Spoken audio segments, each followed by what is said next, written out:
Cincinnati City Council passes an ordinance which decriminalizes up to 100 grams of marijuana for anyone of any age. The ordinance, which was co-sponsored by Vice Mayor Chris Smitherman and Councilmember Jeff Pastor, passed 5-3.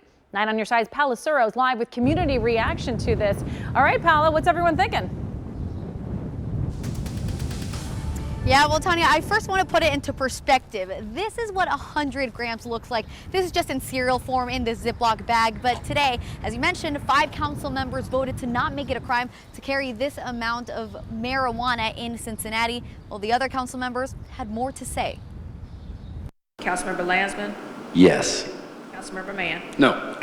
Passes. It was a 5-3 vote in favor to Councilmember Jeff Pastor and Vice Mayor Smitherman's ordinance Wednesday morning.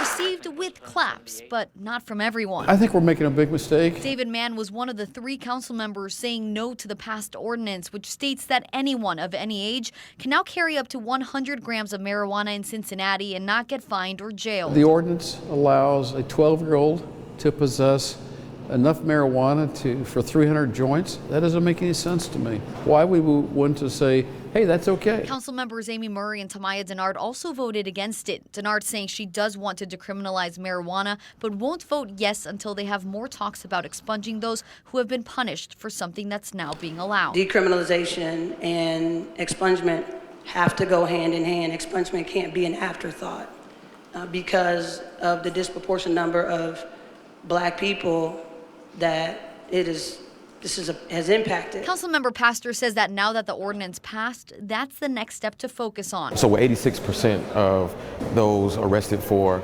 marijuana possession, they're African American. What it means moving forward, we're continuing to work on expungement for those who have already been charged previously. He believes with this ordinance passing, the Cincinnati Police Department will now be able to focus their resources elsewhere. We've seen a scourge in crime. And so, we want our police officers to focus on those things that are a real threat to society. Marijuana is not a threat to our society.